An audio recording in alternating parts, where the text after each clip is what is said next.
साथियों नमस्कार। मैं फिर से आप सभी का चैनल पे स्वागत करता हूं। आज हम एक यूनिक कॉन्सेप्ट के ऊपर बात करेंगे। राजयोग के ऊपर एक यूनिक कॉन्सेप्ट है।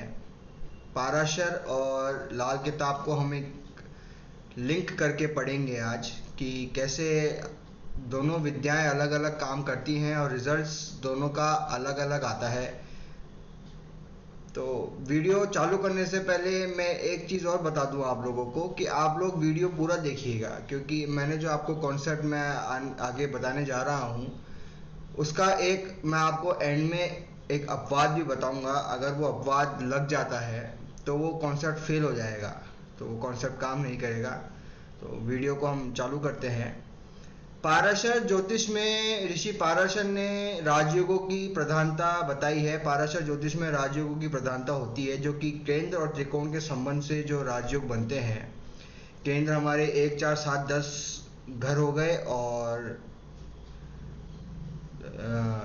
त्रिकोण हो गए हमारे पंचम और नवम भाव। अगर इन दोनों का संबंध, 4 प्रकार के जो संबंध बताए हैं पाराशर ने, वो 4 प्रकार के संबंध अगर केंद्र और त्रिकोण के हो जाते हैं तो वो राजयोग कहलाता है। और राजयोग सरकारी नौकरी नहीं होती, मैं आपको बता दूं। राजयोग का मतलब होता है कि आपके जीवन में धन, यश, कीर्ति, सुख आदि आपको मिलते रहेंगे और लाइफ स्मूथ कटेगी, लाइफ स्मूथ चलेगी। एक आम आदमी से बढ़कर आपकी कुंडली होगी। इस चीज़ का मतलब राजयोग होता है। तो केंद्र और त्रिकोण के संबंध से राजयोग देखते हैं। और 4 प्रकार के संबंध में से कोई सा भी संबंध अगर कहीं भी जन्मपत्री में बन रहा हो केंद्र और त्रिकोण का, तो वो राजयोग कहलाता है, जो कि धन, यश, कीर्ति, सुख आदि प्रदान करता है। अब जो कॉन्सेप्ट है वो यूनिक इस स्लाइड में आप देख रहे होंगे, जैसे कि नवम भाव बुध का कैद खाना। लाल किताब के अंदर नवम भाव को बुध का कैद खाना माना गया है। इसका मतलब 9वें घर में मंगल बुध का असर होता है। खाने नंबर 9 में चाहे शत्रु ग्रह हो या मित्र ग्रह ही क्यों ना हो, बुध उनके असर को निष्फल कर देता है। अगर वहां पे बुध के साथ 9वें घर के अंदर ग्रह बैठ गए हों तो बुध उन सबके फल को निष्फल कर देगा। बुध के असर से नवम में बैठे ग्रह तथा आने वाले अच्छे ग्रहों को बुध बर्बाद कर उनका अच्छा प्रभाव नष्ट कर देता है। ये टेक्स्ट लाल किताब में लिख रहा है कि लाल किताब के अनुसार खाना नंबर 9 में मंगल बुध का असर होता है। इस खाना नंबर 9 में चाहे शत्रु या मित्र ग्रह ही क्यों ना बैठे हों, बुध के असर से नवम में बैठे ग्रह तथा आने वाले अच्छे ग्रहों को बुध बर्बाद कर उनका अच्छा प्रभाव नष्ट कर देता है। ध्यान देने वाली बात यह है कि यहाँ पे बर्बाद शब्द लिखा हुआ है। लाल किताब में भी ऐसा ही लिख रहा है, बर्बाद शब्द। अब बर्बाद करने का मतलब है कि उनको बिल्कुल खत्म कर देगा बुध। बुध एक खाली मटका है, उनको भी बिल्कुल खाली कर देगा, उनका कोई फल नहीं रहेगा। तो बात सोचने की ये है कि अगर मान लीजिए केंद्र और त्रिकोण का संबंध 9वें घर में बन रहा हो, राजयोग जो ग्रह है उनका 9वें घर में संबंध बन रहा हो और वहां पे बुध भी बैठा हो, तो उस परिस्थिति में क्या होगा। तो अगर हम टेक्स्ट की व्याख्या करें तो पाराशर में यदि कोई राजयोग केंद्र और लक्ष्मी भाव से जो राजयोग बनते हैं खाना नंबर 9 में बन रहे हैं और बुध भी अगर खाना नंबर 9 में बैठा है, तो कितना भी श्रेष्ठ राजयोग हो, बुध उस राजयोग को नष्ट कर देता है। क्योंकि लाल किताब के अनुसार खाना नंबर 9 बुध का कैद खाना या जेल खाना भी बोल सकते हैं हम, है। बुध खाना नंबर 9 में बैठे राजयोग ग्रहों को कैद कर उनका प्रभाव नष्ट कर देता है और राजयोग निष्फल हो जाता है। अब आप लोग सबसे बड़ी बात देखने की ये है कि मान लीजिए किसी ने सिर्फ पाराशर पढ़ी हो और पाराशर से केंद्र त्रिकोण का संबंध बन रहा हो 9वें घर के अंदर और 9वें घर में बुध भी बैठा हो। राजयोग जो बना रहे हैं ग्रह उनको बुध 9वें घर में बुध बैठा हो और राजयोग जो ग्रह बन रहे हैं वो 9वें घर में बन रहे हैं आपके केंद्र और त्रिकोण के संबंध। और सिर्फ पाराशर वाले जो जानते हैं सिर्फ पाराशर पद्धति, वो तो बोलेंगे कि साहब बहुत बढ़िया राजयोग बन गया, ये तो केंद्र और लक्ष्मी का धन, यश, कीर्ति, संपदा सब होगी। मगर अगर प्रैक्टिकल लाइफ में देखा जाए, कुंडली अगर जातक दिखाता है तो कुछ भी नहीं है ऐसा, नॉर्मल जिंदगी इंसान है, नॉर्मल काम करता है, राजयोग जैसी वाली कोई बात नहीं है। तो मैंने आपको ये उदाहरण इसलिए दिया है, एक तो उदाहरण दिया है इसलिए क्योंकि ये कॉन्सेप्ट नया है, न्यू है, यूनिक है। इसलिए भी दिया है कि ये विचार करें आप कि कोई भी मेथड बुरा नहीं है। मेरे पास बहुत फ़ोन आते हैं कि सर कौन सा मेथड सीखना चाहिए, कौन सा नहीं सीखना चाहिए, कौन सा अच्छा है। अरे आप मुझसे पूछिए कि बुरा कौन सा है, सारे अच्छे हैं। अगर आपको एक अच्छा इंजीनियर बनना है तो आपको सारे सब्जेक्ट्स पढ़ने पड़ेंगे। ऐसा थोड़ी ना है कि केमिस्ट्री पढ़ेंगे या फिजिक्स ही पढ़ेंगे आप एक अच्छे इंजीनियर बन जाएंगे, या अच्छे लॉयर आपको बनना हो तो आपको सारे लॉ आने चाहिए जो भी आपके कोर्स में है। तो ऐसा नहीं है कि सिर्फ पाराशर ही अच्छा है या जैमिनी ही अच्छा है, या जैमिनी से ही रिजल्ट निकलते हैं या नाड़ी से ही रिजल्ट निकलते हैं। और उनमें भी अगर आप तीनों चारों पद्धतियां पढ़ के उनको लिंक करके, जैसे मैंने आपको एग्जांपल बताया है, वैसे आप फल निकालेंगे तो बहुत अच्छे रिजल्ट आएंगे आपके। आप इसी एग्जांपल को ले लीजिए, केंद्र त्रिकोण का संबंध 9 में बन गया, बुध बैठा है और आप लाल किताब नहीं जानते तो आप तो बोलेंगे कि बहुत अच्छा हो रहा है, बहुत अच्छा, बहुत अच्छी कुंडली है, धन यश कीर्ति संपदा देगा आपको। मगर प्रैक्टिकल लाइफ में तो ऐसा कुछ भी नहीं है। तो कहने का मतलब ये है कि आप सीखें कुंडली ज्योतिष तो आपको सारे मेथड आने चाहिए, जब भी आप एक अच्छे एस्ट्रोलॉजर कहलाने लायक होंगे। अब मैं इसी चीज का एक आपको आगे स्लाइड में एक उदाहरण देता हूं। ये एक कुंडली है। अब इसके अंदर लग्नेश, भाग्येश, चतुर्थेश, दशमेश, पंचमेश के राजयोग हैं।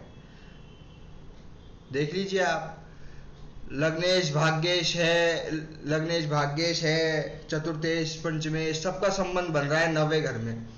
मगर देखने वाली बात यह है कि बुध भी साथ में बैठा है, और अगर अपन ऊपर वाला नियम लगाते हैं तो ये तो राजयोग निष्फल हो गया, कोई काम का नहीं रहा ये राजयोग। और ऐसा अगर आप पाराशर पाराशर लगाएंगे तो बहुत अच्छा राजयोग है।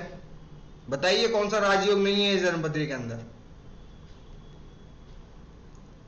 मगर इस कंडीशन के अंदर, इस उदाहरण के अंदर ये जो राजयोग बना पंचमेश का, भाग्येश का, लग्नेश का, दशमेश का, ये पूरा निष्फल हो गया, कोई काम का नहीं रहा ये राजयोग। ये एक नॉर्मल कुंडली हो चुकी है, क्योंकि 9वें घर में सारे जो प्लैनेट्स बैठे हैं उनको बुध ने कैद कर लिया है, और कैद करके उनका जो फल है उनको भी कैद कर लिया। किसी को भी अपना फल नहीं देने दिया बुध ने, क्योंकि 9वां घर बुध का कैद खाना है लाल किताब के अनुसार। दूसरा उदाहरण ले लीजिए, इसी में भी यही बात है। इसमें देखिए आप कितने राजयोग बन रहे हैं।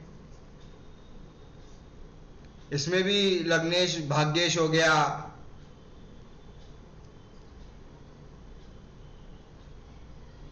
तो इसमें भी बुध ने सारे ग्रहों को कैद कर लिया और कोई काम का नहीं रहा राजयोग, पूरा निष्फल हो गया, नॉर्मल कुंडली हो गई। अब जो ये मैंने आपको नियम बताया है, इसके एक अपवाद है, वो अपवाद मैं आपको आगे वाले स्लाइड में बताने जा रहा हूं। नियम के अपवाद ये है कि अगर मान लीजिए राजयोग जो 9वें घर में बन रहे हैं उनमें बृहस्पति सम्मिलित नहीं है, और बृहस्पति अपनी 5, 9, 5, 7 और 9 दृष्टि से उन राजयोग 9वें घर पे दृष्टि डाल रहा है, इस राजयोग पे दृष्टि डाल रहा है, जिसमें बुध भी साथ बैठा है 9वें घर में सारे ग्रहों को लेकर, और बुध बाहर निकल गया और बुध अपनी दृष्टि डाल रहा है। और सोचने वाली बात यह है कि बृहस्पति बलवान है।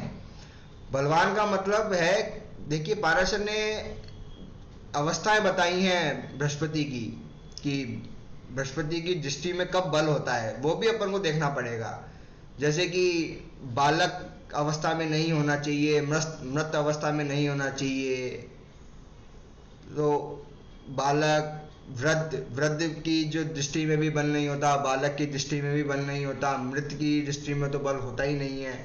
या बृहस्पति अस्त ना हो, तो अगर बृहस्पति अस्त होगा, बालक होगा, मृत होगा अवस्था में, तो उसकी दृष्टि में बल नहीं होगा, तो फिर वो कोई काम का नहीं रहेगा बृहस्पति। अगर बृहस्पति दृष्टि भी डाल रहा हो, मान लीजिए 90 घर पे बुध, अगर 90 घर में राजयोग बन रहा है त्रिकोण का और केंद्र का, और बुध भी बैठा है 90 घर में, और सारे राजयोग जो बन रहा है वो 90 घर में बन रहा है, और बृहस्पति की दृष्टि भी है, और बृहस्पति बलवान नहीं है, तो वो बुध अपना काम करेगा। फिर वो उसको उस पर शुभ दृष्टि नहीं जाएगी बृहस्पति की, क्योंकि बृहस्पति की दृष्टि में कोई बल ही नहीं है।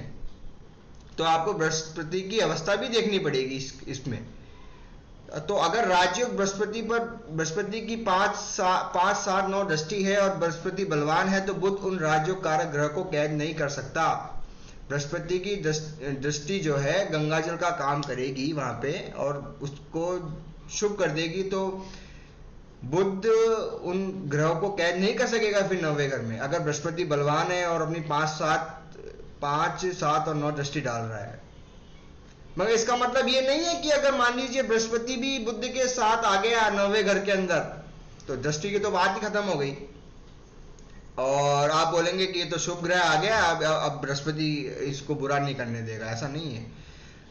अगर 90 घर में बृहस्पति भी बुध के साथ आ गया तो वो भी कैद हो जाएगा, वो भी अपनी सारी पावर्स खो देगा। तो परंतु राजयोग में बृहस्पति भी बुध के साथ खाना नंबर 9 में है, तो बृहस्पति भी कैद हो जाएगा और राजयोग नष्ट हो जाएगा। ये आपको ध्यान देने वाली बात है।